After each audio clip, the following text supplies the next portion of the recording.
Hello everyone, उम्मीद आप ठीक होंगे बेटा।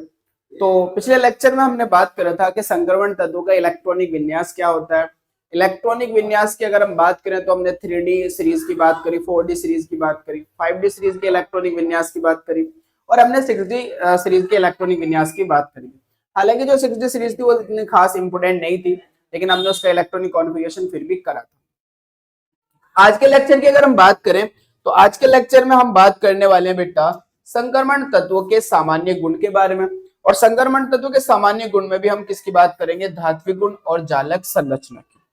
जालक संरचना का जो कॉन्सेप्ट है, यहाँ पर जालक संरचना इतनी इंपॉर्टेंट नहीं है, ना वहां से एग्जाम में क्वेश्चंस आएगा, लेकिन पढ़ाया क्यों जा रहा है? एनसीईआरटी में दे रखा है।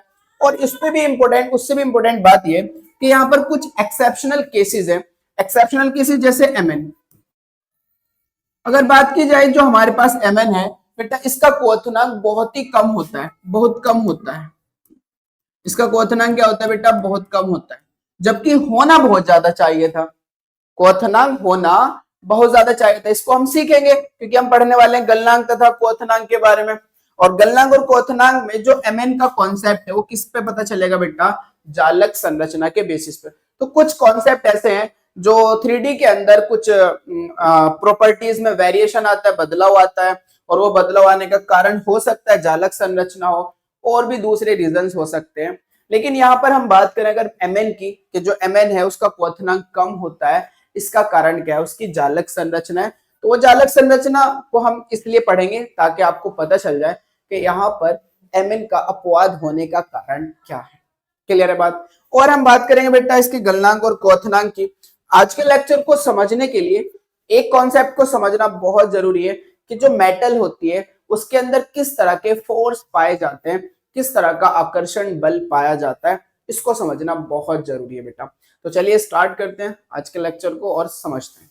तो अगर हम बात करें बेटा मेटल्स की, और मेटल्स में अगर हम बात करें तो मेटल्स में बात करने के लिए हमें सबसे एक इंपॉर्टेंट बात जो हमें पता होनी चाहिए वो है अयुग्मित इलेक्ट्रॉनों की संख्या। इस अयुग्मित इलेक्ट्रॉनों की संख्या से बहुत सारी प्रॉपर्टीज को हम डील करने वाले हैं, और इसलिए आपको पता हो कि किसके अंदर अयुग्मित इलेक्ट्रॉनों की संख्या कितनी होगी। तो अगर मैं बात करूं 3D श्रेणी की बेटा, 3D श्रेणी की, तो 3D श्रेणी में हमने बात करी थी बेटा स्कैंडियम, सचिन तेंदुल, वर्ल्ड क्रिकेट में फिर कोई नया कप जीतेगा बेटा। ठीक है, तो आप इस तरीके से याद कर सकते हो 3D सीरीज को, सचिन तेंदुलकर वर्ल्ड क्रिकेट में फिर कोई नया कप जीतेगा।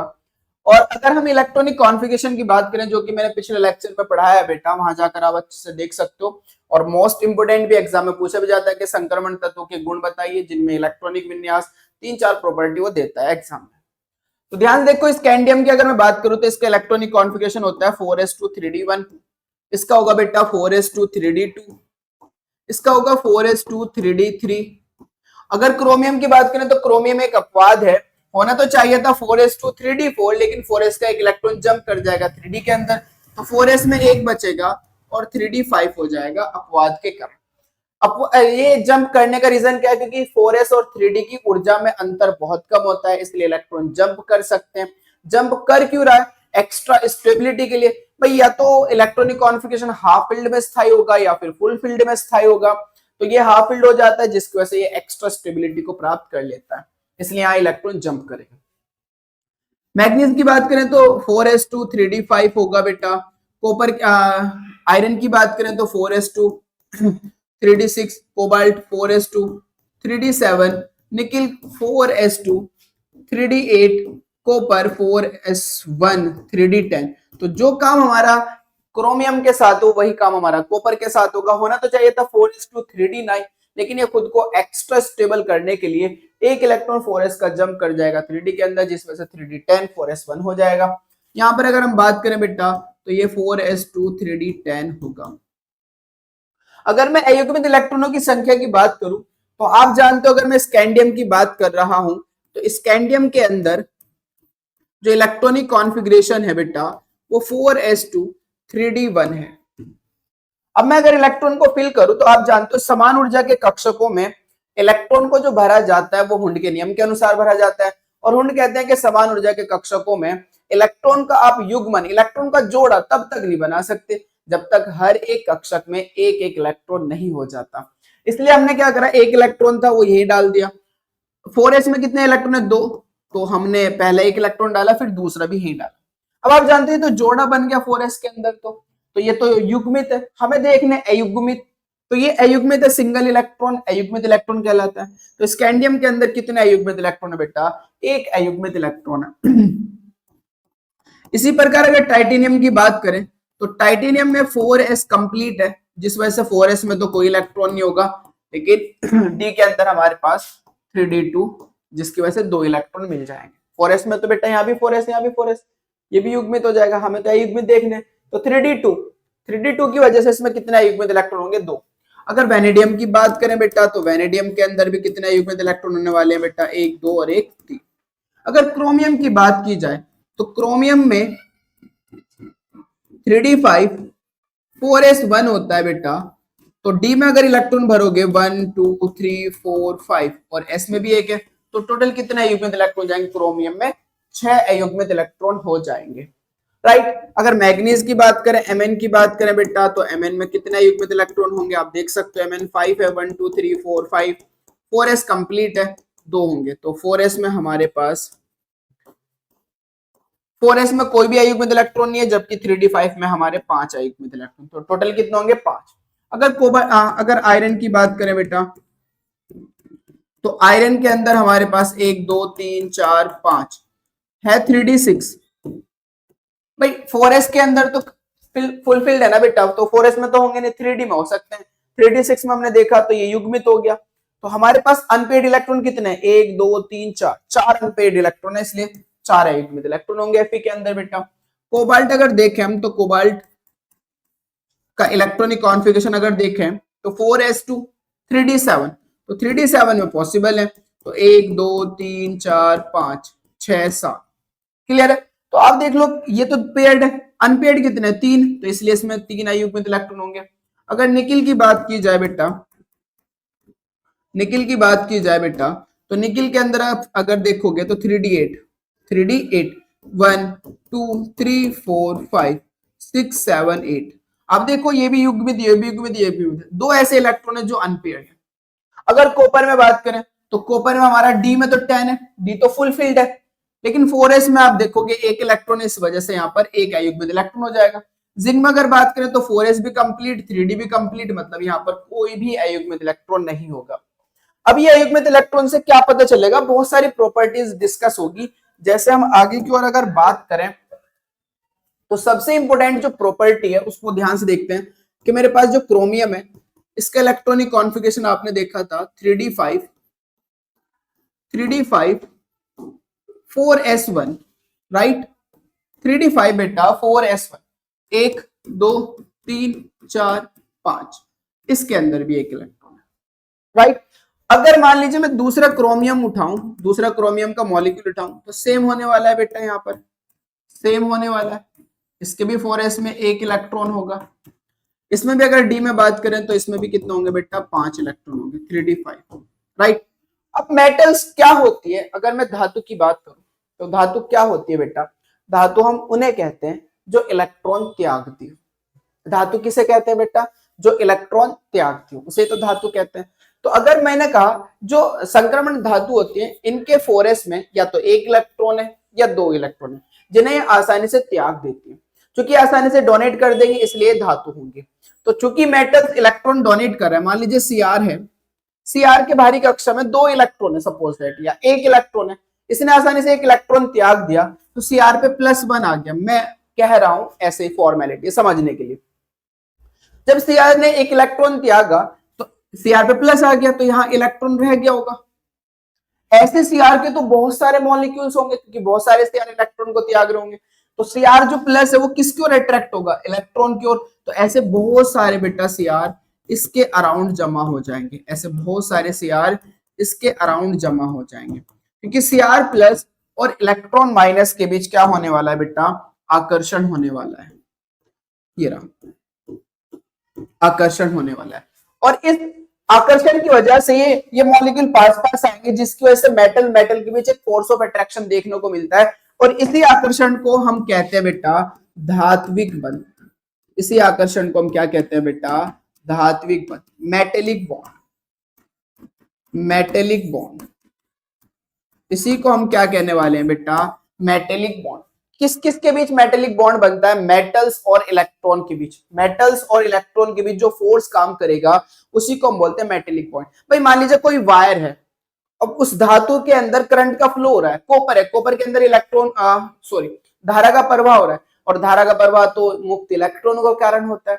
जाहिर सी बात है उसके अंदर मुक्त इलेक्ट्रॉन होंगे, मेटल्स ने इलेक्ट्रॉन त्याग रखे होंगे, और अगर इलेक्ट्रॉन त्याग रखे होंगे तो इलेक्ट्रॉन और जिसे हम कर्नल कहते हैं Cr+ के बीच आकर्षण होगा, और ऐसे Cr+ बहुत सारे होंगे बेटा, तो बहुत सारों के बीच एक अट्रैक्शन लग रहा होगा, और इसी अट्रैक्शन को क्या नाम दिया हमने, धात्विक बंध दिया। तो सबसे पहले इंपॉर्टेंट बात ये पता हो कि मेटल्स के बीच कौन सा बल पाया जाता है, धात्विक बंध पाया जाता है। बहुत अच्छे। फिर दूसरी ओर आप हमने मान लिया कि इन्होंने एक एक इलेक्ट्रॉन डोनेट कर दिया, मान लीजिए इन्होंने एक एक इलेक्ट्रॉन डोनेट कर दिया, तो अब क्या होगा, ये जो अयुग्मित इलेक्ट्रॉन है ये सिंगल इलेक्ट्रॉन है, अब ये खुद को स्टेबल करेंगे, जिस वजह से ये इलेक्ट्रॉनों की क्या करने वाले हैं बेटा, शेयरिंग करने वाले हैं, जिस वजह से इलेक्ट्रॉनों की ये शेयरिंग करने वाले। तो ये इलेक्ट्रॉनों की शेयरिंग करते हैं, ध्यान से देखो बेटा, ये इलेक्ट्रॉनों क्या करते हैं, शेयरिंग करते हैं। तो अयुग्मित इलेक्ट्रॉन दूसरे मेटल के अयुग्मित इलेक्ट्रॉन के साथ क्या करेगा, साझा करेगा, और साझेदारी द्वारा जो बंध बनता है उसी को हम क्या बोलते हैं बेटा, सहसंयोजक बंध। क्या बोलते हैं बेटा, सहसंयोजक बंध, covalent bond, covalent bond. Clear है बात, कौन सा बंध, सहसंयोजक बंध। किसके बीच बनेगा, अयुग्मित इलेक्ट्रॉनों के बीच। एक धातु के अयुग्मित इलेक्ट्रॉन दूसरे धातु के अयुग्मित इलेक्ट्रॉन के बीच कौन सा बंध बनाते हैं, सहसंयोजक बंध बनाते हैं। तो अब आपको पता होना चाहिए बेटा कि संक्रमण धातुओं के बीच दो तरह के बल काम करते हैं, एक धात्विक बंध, दूसरा सहसंयोजक बंध। और कमाल की बात यह कि इसके अंदर अयुग्मित इलेक्ट्रॉन जितने ज्यादा होंगे सहसंयोजक बंध उतना ज्यादा होगा। सहसंयोजक बंध जितने ज्यादा होंगे मतलब फोर्स ऑफ अट्रैक्शन उतनी ज्यादा होगी, आकर्षण बल उतना ज्यादा होगा। मान लीजिए मेरे पास दो मेटल है, सपोज दैट ये दो मेटल है, सपोज दैट, और इनके भी सहसंयोजक बंध बहुत सारे बन रहे हैं, तो फोर्स ऑफ अट्रैक्शन बहुत ज्यादा होगा, तो मॉलिक्यूल पास पास आएंगे, पास पास आएंगे, और मॉलिक्यूल जितने ज्यादा पास पास आएंगे वो उतने ज्यादा क्या हो जाएगा बेटा, कठोर हो जाएगा, सॉलिड, उतने ज्यादा सॉलिड होगा, उतने ज्यादा कठोर होगा। जितने ज्यादा सहसंयोजक बंध होंगे उतने ज्यादा कठोर होगा। और सहसंयोजक बंध कब होंगे, जब अयुग्मित इलेक्ट्रॉन ज्यादा होंगे। तो याद रखना, जितने ज्यादा अयुग्मित इलेक्ट्रॉनों की संख्या होगी उसके अंदर कठोरता उतनी ही ज्यादा होगी। कहने का मतलब संक्रमण धातुओं की जो कठोरता है वो अयुग्मित इलेक्ट्रॉनों की संख्या बढ़ने के साथ साथ बढ़ती है। क्यों बढ़ती है, क्योंकि भाई जब अयुग्मित इलेक्ट्रॉनों की संख्या बढ़ेगी तो उसके अंदर फोर्स ऑफ अट्रैक्शन बढ़ेगी, आकर्षण बल बढ़ेगा, आकर्षण बल बढ़ेगा तो मॉलिक्यूल्स पास पास आएंगे, मॉलिक्यूल जब पास पास आएंगे तो वो बहुत ज्यादा क्या हो जाएंगे बेटा, सॉलिड अवस्था में आ जाएगा। ये बात समझ में आ गई होगी आपको। तो याद रखना बेटा, धातु के अंदर दो तरह के बल पाए जाते हैं, एक हमारा सहसंयोजक बंध, दूसरा हमारा धात्विक बंध। सहसंयोजक बंध कब बढ़ता है बेटा, कब बढ़ता है, रिपीट करो, कब बढ़ता है, अयुग्मित इलेक्ट्रॉनों की संख्या बढ़ने के साथ साथ। अयुग्मित इलेक्ट्रॉनों की संख्या अगर बढ़ेगी तो सहसंयोजक बंध का मान बढ़ेगा, सहसंयोजक बंध बढ़ेगा तो फोर्स ऑफ अट्रैक्शन बढ़ेगा, मेटल्स के बीच, धातु के बीच फोर्स ऑफ अट्रैक्शन बढ़ेगा, जिस वजह से मॉलिक्यूल क्या आएंगे, बहुत पास पास आ जाएंगे। इस फोर्स की वजह से, इन फोर्स की वजह से कई सारी प्रॉपर्टी हम डिस्कस करने वाले हैं। इसके बाद हम एक प्रॉपर्टी पढ़ेंगे बेटा, गलनांक और क्वथनांक, वो इसका कारण है। दूसरा हम पढ़ेंगे कनन enthalpy, atomisation, heat of atomisation, वो भाई साहब इसका रीजन होगा। एक हम पढ़ेंगे आयनाइजेशन एंथैल्पी, वो भी उसके लिए भी यही कारण होगा। तो बहुत सारे कारण हम डिस्कस करेंगे इसकी बेसिस पर। और क्या डिस्कस करेंगे भैया, अयुग्मित इलेक्ट्रॉनों की संख्या के आधार पर हम बात करेंगे कि संक्रमण तत्व रंगीन होते हैं, संक्रमण तत्व चुंबकीय प्रकृति प्रदर्शित करते हैं। ऐसी बहुत सारी प्रॉपर्टी हम डिस्कस करने वाले हैं इन्हीं कॉन्सेप्ट की वजह से। तो इसलिए आपको पता होना चाहिए, मैंने आपको बहुत अच्छे समझाने की कोशिश करी कि मेटल्स के बीच धात्विक बंध कैसे बनता है और मेटल्स के बीच सहसंयोजक बंध कैसे बनता है। मतलब एक धातु दूसरी धातु के बीच जो फोर्स ऑफ अट्रैक्शन पाया जा रहा है वो जो फोर्स ऑफ अट्रैक्शन पाया जा रहा है वो दो फोर्स ऑफ अट्रैक्शन लगते हैं, एक धात्विक और एक सहसंयोजक। क्लियर है? आगे चलते हैं बेटा। तो हम बात अगर करें बेटा धातु की जो संक्रमण तत्व है वो धात्विक गुण प्रदर्शित करते हैं, उसका पहला कारण क्या है? उसका पहला कारण मैं बता रहा हूं, जो संक्रमण तत्व है, संक्रमण तत्व अभिधात्विक होते हैं, अभिधात्विक गुण रखते हैं। अभिधात्विक गुण का मतलब क्या हुआ बेटा? हमारे पास जो एस ब्लॉक के एलिमेंट्स होते हैं जैसे सोडियम आसानी से इलेक्ट्रॉन त्याग देता है, आप जानते हो आसानी से Na+ में कन्वर्ट हो जाता है क्योंकि इसकी आयनन ऊर्जा बहुत कम है। क्योंकि आसानी से इलेक्ट्रॉन त्याग देगा तो इसलिए अच्छा धातु होता है। तो एस ब्लॉक के तत्व जो होते हैं वो परबल धातु होते हैं बेटा, क्योंकि ये आसानी से इलेक्ट्रॉन को त्याग देते हैं। तो मैं कह रहा हूं जो संक्रमण तत्व है ना वो इनकी तरह बिहेव करते हैं। रियल में तो ये मेटल्स है, प्योर मेटल मतलब बहुत ज्यादा स्ट्रॉन्ग मेटल जो आसानी से इलेक्ट्रॉन को त्याग देते हैं, क्लियर है? तो जो संक्रमण धातु है, जो संक्रमण तत्व है वो अभिधात्विक गुण प्रदर्शित करते हैं, मतलब इनकी तरह बिहेवियर शो करते हैं, एस ब्लॉक की तरह। और ध्यान से देखो दूसरा, ये कठोर होते हैं और मैंने आपको बताया इनकी कठोरता युग्मित इलेक्ट्रॉनों की संख्या बढ़ने के साथ साथ बढ़ती जाएगी। तीसरा पॉइंट, इनमें विशिष्ट चमक पाई जाती है बेटा, विशिष्ट चमक। भैया इनके अंदर विशिष्ट चमक मिलेगी आपको, विशिष्ट चमक। आप समझदार हो भाई, गोल्ड देख लो, सिल्वर देख लो, तांबा देख लो, प्लेटिनम देख लो, इनके अंदर विशिष्ट चमक होती है बेटा, स्पेसिफिक चमक होती है। चौथा बात, इनके अंदर बेटा तन्यता का गुण पाया जाता है, तन्यता गुण मतलब जिनके तार बनाए जा सकते हो। फिर से वही बात भाई, सोने के बारीक तार बनाया जा सकता है, बहुत बारीक तार, चांदी का बहुत बारीक तार बनाया जा सकता है, लोहे का तार बनाते हैं, और आप जानते हो तांबे का तो तार बनता ही है। तो जो धातु होते हैं बेटा उनके अंदर तन्यता गुण पाया जाता है, मतलब उनके तार बनाए जा सकते हैं। पांचवा अगर हम बात करें तो इनके अंदर आघात वर्धनीयता का गुण पाया जाता है। आघात वर्धनीयता गुण मतलब कि हथौड़े से पीटने पर, मैं हथौड़ा मारूं बहुत जोर से, हथौड़े से पीटने पर वो शीट में कन्वर्ट हो जाए, वो चादर में कन्वर्ट हो जाए, वो भंगुर ना हो, वो चूरा चूरा ना हो।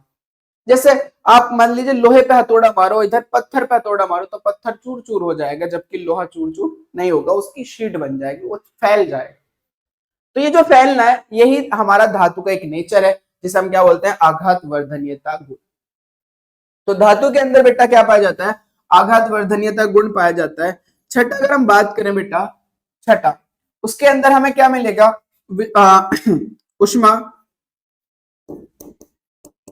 तथा विद्युत के सुचालक होते हैं बेटा। जो संक्रमण धातु होते हैं वो उष्मा तथा विद्युत के सुचालक होते हैं। भाई सुचालक का मतलब होता है बहना, करंट का फ्लो हो जाना। विद्युत के सुचालक की अगर मैं बात करूं तो धारा का प्रवाह, आप जानते हो भाई जो मेटल्स होते हैं उनमें धारा का प्रवाह हो जाता है, क्यों? क्योंकि उनमें मुक्त इलेक्ट्रॉन पाए जाते हैं, या फिर अयुग्मित इलेक्ट्रॉन भी कह सकते हो, पाए जाते हैं। क्लियर बात? अच्छा, आप जानते हो जैसे तांबा हो गया, जैसे सिल्वर हो गया, जैसे गोल्ड हो गया, जैसे लोहा हो गया, इन सब में धारा का प्रवाह हो जाता है। दूसरा उष्मा का प्रवाह। उष्मा का प्रवाह का मतलब होता है बेटा कि आप अगर लोहे की रोड को गर्म करते हो तो लोहे की रोड यहीं से, मान लीजिए यहां से मैं गर्म कर रहा हूं तो यहीं से गर्म नहीं होगी बल्कि यहां से भी गर्म हो जाएगी, हीट हो जाएगी। तो इसका मतलब इसमें उष्मा का भी क्या हो रहा है बेटा? प्रवाह हो रहा है, हीट का भी फ्लो हो रहा है। तो ये उष्मा के भी क्या होते हैं बेटा? जो धातु होते हैं वो उष्मा के भी सुचालक होते हैं और विद्युत के भी सुचालक होते हैं। एक और इनमें बेटा हमारे पास तनन सामर्थ्य पाई जाती है, टेंसिल स्ट्रेंथ पाई जाती है, सामर्थ्य, ठीक है, टेंसिल स्ट्रेंथ पाई जाती है। मतलब आप जानते हो जो ब्रिज है, आप जानते हो लोहे का लोहे के मतलब इसमें सरिये लगाए जाते हैं, तो जो इतना सारा वेट है वो धातु तो रोक पा रहा है। तो इनके अंदर जो मेटल्स होती है उनके अंदर स्ट्रेंथ बहुत ज्यादा होती है, मजबूती बहुत ज्यादा होती है, रोक पाते हैं। मान लीजिए लैंटर से देखो कितना वेट सहन करता है, और वो लैंटर का जो वेट सहन कर रहा है वो लोहा कर रहा है। तो इनके अंदर बेटा हमारे पास क्या होती है? तनन सामर्थ्य होती है, मतलब इनके अंदर टेंसिल स्ट्रेंथ बहुत ज्यादा होती है। क्लियर है? ये सारे नेचर थे हमारे पास किसके बेटा? धातु के नेचर। अब थोड़ा सा डेफिनेशंस पे चलते हैं ताकि चीजें और अच्छे से क्लियर हो जाए।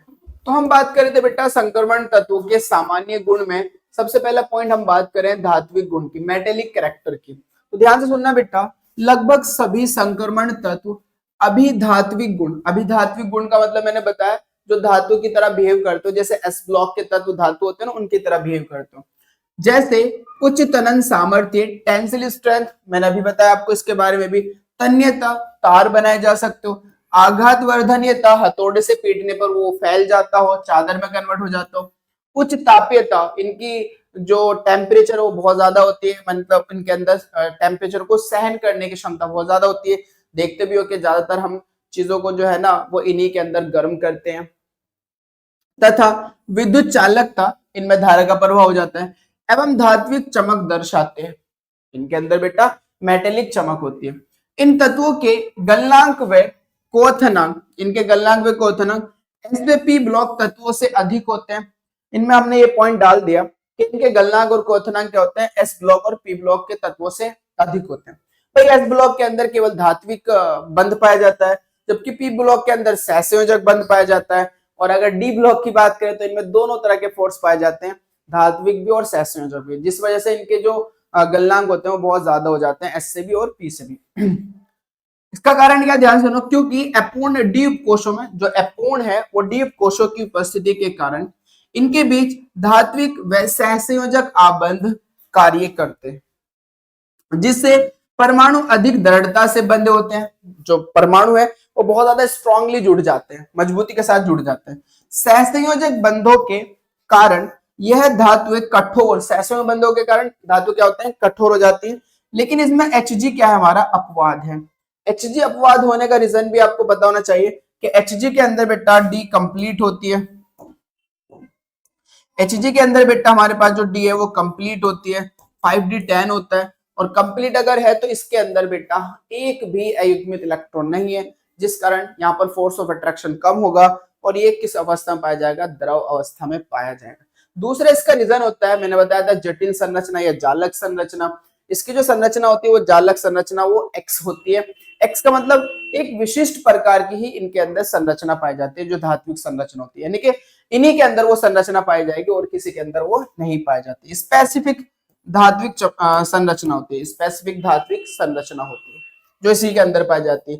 तो जटिल मतलब जालक संरचना के कारण कह सकते हो कि द्रवावस्था पाया जाता है। दूसरा, इनके डी के अंदर बेटा एक भी अयुग्मित इलेक्ट्रॉन उपस्थित नहीं है, जिस कारण यहाँ पर फोर्स ऑफ अट्रैक्शन कम होगा तो ये द्रवावस्था मिलेगा।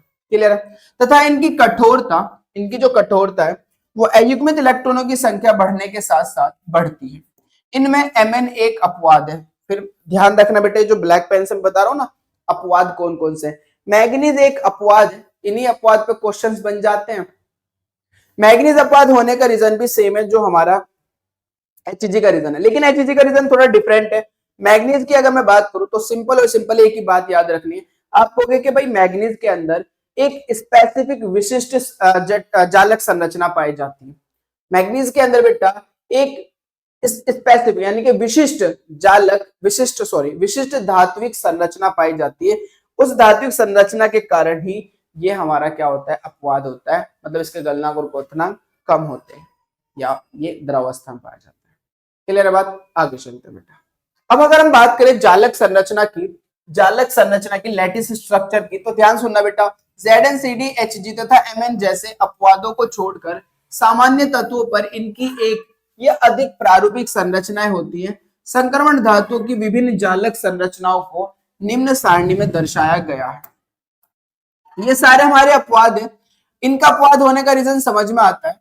इनका रीजन क्या है बेटा, इनका रीजन है कि इनकी डीप कोश कंप्लीट है, पूर्ण है, और अगर डीप कोश पूर्ण होगी बेटा, अगर डीप कोश हमारी पूर्ण होगी, ध्यान से सुनना बेटा, डी अगर 10 होगा तो इसमें एक भी अयुग्मित इलेक्ट्रॉन नहीं होगा, और अगर अयुग्मित इलेक्ट्रॉन नहीं है तो सिंपल फोर्स ऑफ अट्रैक्शन कम, भाई सहसंयोग बंध तो एक भी नहीं बनेगा, और अगर फोर्स ऑफ अट्रैक्शन कम होगा तो मॉलिक्यूल दूर दूर होंगे, जिस वजह से ये द्रवावस्था मिलेंगे या फिर एक अलग स्पेसिफिक नेचर शो करेंगे। क्लियर है बात। लेकिन Mn की अगर बात करें तो Mn का जो प्योर रीजन है वो सिर्फ और सिर्फ क्या है, उनकी जालक संरचना है। अब ध्यान से सुनना बेटा, जालक संरचना क्या होती है मैं आपको समझा देता हूं। मान लीजिए मेरे पास ये 3 एटम है, एक एटम ये रहा, एक एटम ये रहा, एक एटम ये रहा। अब इनके आपको सेंटर को मिलाना है, इसका सेंटर ये है, इसका सेंटर ये है, इसका सेंटर है। जब आप इनके सेंटर को मिलाते हो तो मिलाने से आप मुझे बताओ क्या बना, त्रिभुज बना है नहीं बना, क्या बना बेटा, त्रिभुज बना। तो इसको हम बोलते हैं त्रिभुज, इसको हम क्या बोलते हैं, त्रिभुज। ऐसे ही बेटा हम जब इन एटम को, 4 एटम लेंगे, इस तरीके से मिलाएंगे और इनके सेंटर को आपस में मिलाएंगे तो फिर कौन सी संरचना बनेगी बेटा, आप जल्दी बताओ। ये वर्ग बना, जिस तरह ये क्या बना, वर्ग बना। तो इसी प्रकार से वर्ग के ऊपर जब मैं एक और वर्ग रखूंगा, वर्ग के ऊपर एक और वर्ग रखूंगा, मतलब 4 हमारे पास ऐसे, इन्हीं के ऊपर 4 ऐसे बना दे तो एक यहाँ शेप हो जाएगी जिसे हम एक इस तरह की परत हो जाएगी, एक ऐसी परत, एक ऐसी परत, एक ऐसी परत, 6 फेस बन जाएंगे इसके, 6 फेसेस। और ये 6 फेसेस हमें कैसे दिखेगा, अगर आप गौर से देखो बेटा, ये एक वर्ग सॉरी क्यूब की तरह दिखेगा ऐसा, ये एक हमारे क्यूब की तरह दिखेगा। इसमें जो हमारे पास, हमने जो ये क्यूब देखे, इनमें सारे के सारे जो हमारे पास एटम होंगे, ये जो मैं गोला बना रहा हूं, ये हमारे पास सेंटर है, किसके सेंटर है, परमाणु के सेंटर। ये बेटा ये नहीं है, ये नहीं है, ये परमाणु के सेंटर है, जिनमें एटम जो है बिल्कुल कोनों पर होगा, इस तरीके से रखे होंगे। ये एटम है बेटा, जूम करके दिखा रहा हूं, जूम करके, ये एटम है। 4 एटम नीचे है, 4 उसके ऊपर है, जस्ट 4 नीचे 4 ऊपर है। 6 फेसेस हो जाएंगे, 1 2 3 4, एक ये वाली हो जाएगी 5 और एक इसके जस्ट पीछे हो जाएगी 6, 6 फेसेस हो जाएंगे बेटा। अब इसे बोलते हैं सिंपल क्यूबिक, इसे क्या बोलते हैं, सिंपल क्यूबिक, इसे क्या बोलते हैं बेटा, सिंपल क्यूबिक, राइट। इसी तरीके से बेटा अगर मैं एक एटम इनके बिल्कुल सेंटर पे भी रख दूं, देखो आपके सिलेबस में ये चैप्टर नहीं है, इसलिए आपको हो सकता है इनकी शेप थोड़ी कम समझ में आए, लेकिन इतनी इंपॉर्टेंट भी नहीं है, तो इतना सीरियस लेने वाली बात बिल्कुल नहीं है। मुझे तो बस आपको ये समझाना था कि Mn जो है वो अपवाद क्यों है, H जो है वो अपवाद क्यों है, इस वजह से समझाना है। इतना ज्यादा सीरियस होने की बात नहीं है बिल्कुल भी बेटा, ना आपके एग्जाम में आएंगे, ये गारंटी की बात है। सुनो बेटा, सुनो अच्छे से, ये सिंपल क्यूबिक है जब एटम जो होते हैं वो कोनों पर होते हैं। अगर मैं एक एटम बिल्कुल इनके सेंटर पे भी रख दूं, कहां रख दूं बेटा, सेंटर पे, तो इसको बोलते हैं बीसीसी संरचना, body centred cubic, body centred cubic, इसे हम क्या बोलते हैं, बीसीसी संरचना, बीसीसी संरचना। इसी प्रकार से अगर बेटा मैं एक हेक्सागोनल बना लूं, इस तरीके से हेक्सागोनल, ठीक है, बस नॉर्मली दिखा रहा हूं मैं, पूरी तरीके से नहीं बना रहा, इस तरीके से एक हेक्सागोनल बना लूं ऐसे, ये हेक्सागोनल बन जाएगा। ये क्या बन जाएगा बेटा, हेक्सागोनल। तो ये हमारे पास होता है HCP, hexagonal close packing, hexagonal close packing. तो इस तरीके से हमारे पास ये यूनिट्स बार बार रिपीट होती है, और बार बार रिपीट होने से एक जालक संरचना बनती है, जिसको हम क्या नॉर्मली क्या बोल देते हैं, HCP, BCC शॉर्ट फॉर्म में, hexagonal close packing, hexagonal close packing, body centred cubic unit cell. तो इस तरीके से हमारे पास संरचना आपको देखने को मिलेगी। आप देख सकते हो, मेरा आगे चलते हैं बेटा। तो ये रही आपके सामने बेटा हमारे पास संरचना, जालक संरचना है।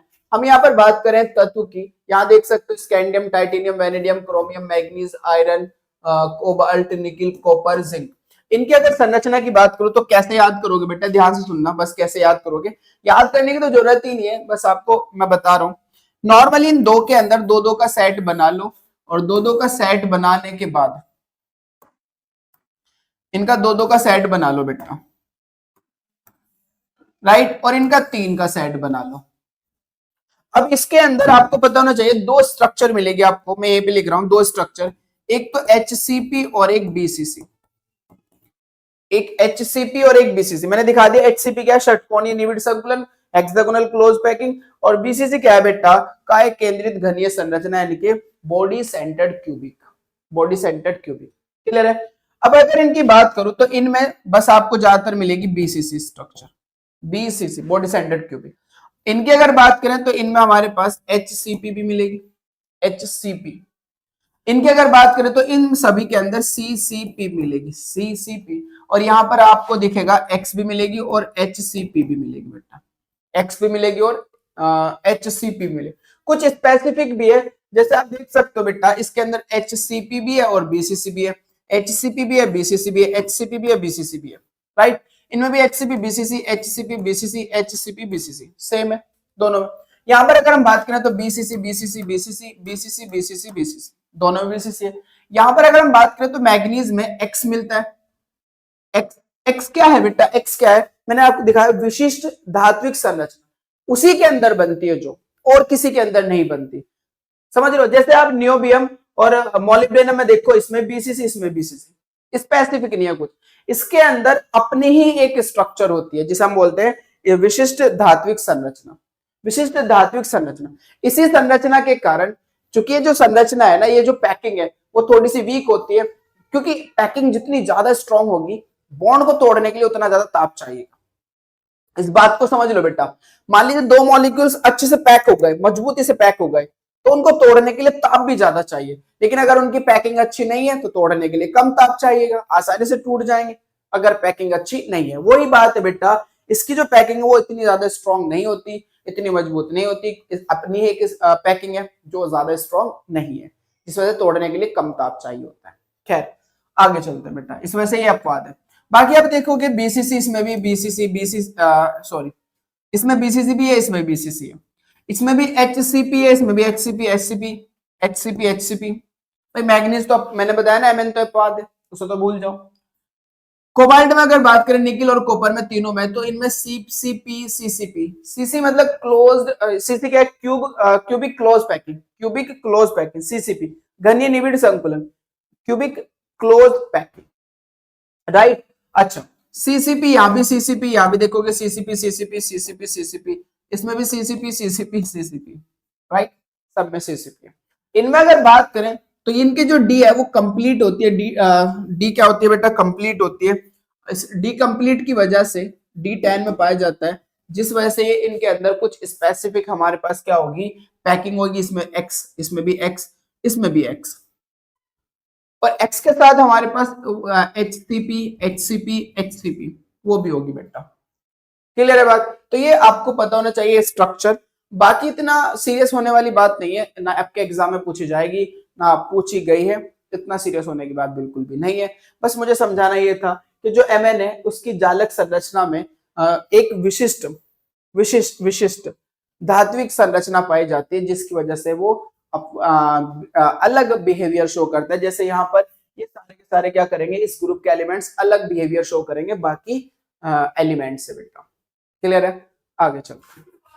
अब बात करते हैं बेटा गलनांक तथा क्वोथनांक की। सिंपल और साधारण सी बात है, गलनांक और क्वोथनांक को समझने के लिए दो बातें आपको पता होनी चाहिए कि जब मैं गलनांक या क्वोथनांक की बात कर रहा हूं तो जिनके गलनांक और क्वोथनांक की बात कर रहा हूं उनके बीच फोर्स ऑफ अट्रैक्शन कैसा है।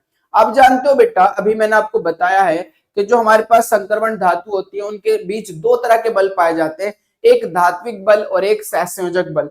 और ये जो सहसंयोजक बंध है सहसंयोजक बंध है, ये बेटा जितने ज्यादा होंगे, ये ज्यादा कब होंगे, सॉरी ये ज्यादा कब होंगे, जब अयुग्मित इलेक्ट्रॉनों की संख्या हो ज्यादा होगी। तो जितने ज्यादा अयुग्मित इलेक्ट्रॉनों की संख्या होगी उनके अंदर उतने ज्यादा सहसंयोजक बंध होंगे, और जितने ज्यादा सहसंयोजक बंध होंगे जितने सहसंयोजक बंध होंगे उनके बीच फोर्स ऑफ अट्रैक्शन उतनी ज्यादा होगी।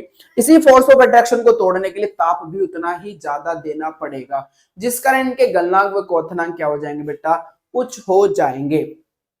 बात समझ में मैंने क्या समझाया, फिर से समझाता हूं बेटा, फिर से समझाता हूं, या मैं आपको बोर्ड पे समझाता हूं बेटा। हाँ, तो आप देख सकते हो बेटा, हम बात कर रहे थे यहाँ पर अगर देखो क्रोमियम और क्रोमियम के बीच जो फोर्स ऑफ अट्रैक्शन है वो बहुत ज्यादा है, क्योंकि इसमें 5 अयुग्मित इलेक्ट्रॉन, इसमें भी 5 अयुग्मित इलेक्ट्रॉन, तो सहसंयोजक बंध बहुत ज्यादा है। धात्विक बंध तो है ही, लेकिन सहसंयोजक बंध क्या है, बहुत ज्यादा है, जिसकी वजह से इस फोर्स को तोड़ने के लिए बहुत अधिक ताप चाहिएगा, बहुत अधिक ताप चाहिएगा। और वही ताप तो उसका गलनांक और क्वोथनांक होगा बेटा, वही ताप तो इसका गलनांक और क्वोथनांक होगा। भाई ये सॉलिड है, समझो ये सॉलिड है। गलनांक क्या होता है, गलनांक क्या होता है कि जब किसी सॉलिड को आप लिक्विड में कन्वर्ट करो, तो जब वो पूरा लिक्विड में कन्वर्ट हो जाए, वो जिस ताप पे कन्वर्ट होगा उसी को उसका गलनांक कहेंगे।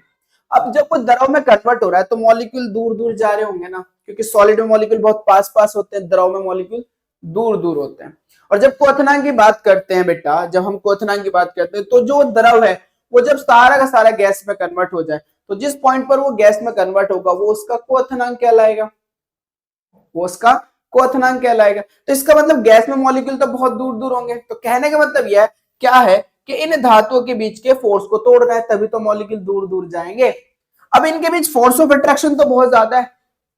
कितना ज्यादा है भाई? जितने ज्यादा सहसंयोजक बंध बनेंगे उतने ज्यादा फोर्स ऑफ अट्रैक्शन होगा, और सहसंयोजक बंध ज्यादा कब बनेंगे? जितने ज्यादा अयुग्मित इलेक्ट्रॉन होंगे। तो सिंपल कहा जा सकता है कि अगर अयुग्मित इलेक्ट्रॉनों की संख्या ज्यादा है तो उसके अंदर आकर्षण बल ज्यादा है, और अगर आकर्षण बल ज्यादा है तो उस आकर्षण बल को तोड़ने के लिए ताप भी ज्यादा देना पड़ेगा, जिसकी वजह से उसका गलनांक और क्वथनांक क्या हो जाएगा? ज्यादा हो जाएगा।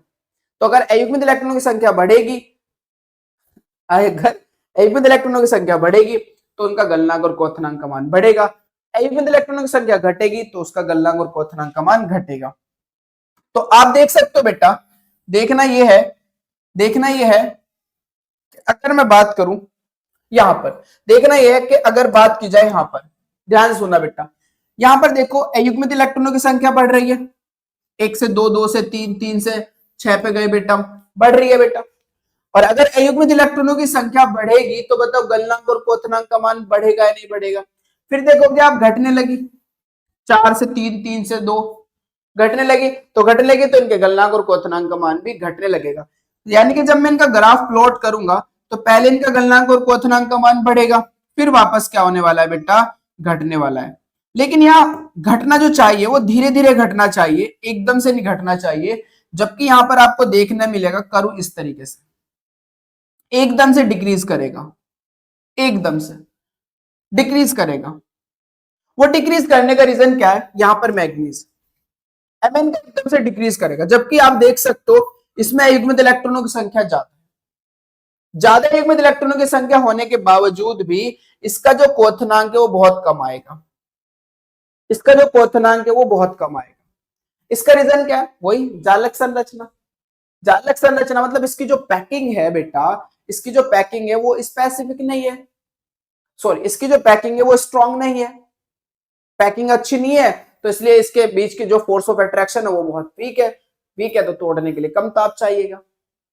अभी बताया ना मैंने जालक संरचना के बारे में। तो वो जो जालक संरचना है इसकी अपनी ही जालक संरचना है, अपनी ही एक जालक संरचना में बनता है, और वो जो जालक संरचना बनाता है वो इतनी ज्यादा स्ट्रॉन्ग संरचना नहीं बना पाता, जिसकी वजह से इसका गलनांक और क्वथनांक क्या हो जाता है? कम हो जाता है। तो कहने का मतलब ये है कि पहले श्रेणी में बेटा, पहले श्रेणी में हमारा क्वथनांक बढ़ेगा, मैग्नीज में तो नीचे आना ही है, फिर क्वथनांक धीरे धीरे घटेगा, क्योंकि इनमें क्या होने वाला है बेटा? हाँ, अयुग्मित इलेक्ट्रॉनों की संख्या घटने वाली है। आप देखोगे Zn का सबसे नीचे आ जाएगा, क्योंकि Zn में एक भी अयुग्मित इलेक्ट्रॉन नहीं है, जिसकी वजह से यहाँ फोर्स ऑफ अट्रैक्शन बहुत कम होगा, और अगर फोर्स ऑफ अट्रैक्शन कम होगा तो इनके गलनांक और क्वथनांक के मान भी कम होंगे। क्लियर है? चलिए आगे चलते। तो देख सकते हो बेटा, ध्यान से देखना, संक्रमण तत्वों के गलनांक तथा क्वथनांक एस तथा पी ब्लॉक के तत्वों की तुलना में अत्यंत उच्च होते हैं, बहुत अधिक होते हैं। इसका कारण यह है कि इनके परमाणु परस्पर परबल बलों, ये बेटा बल है, परबल बलों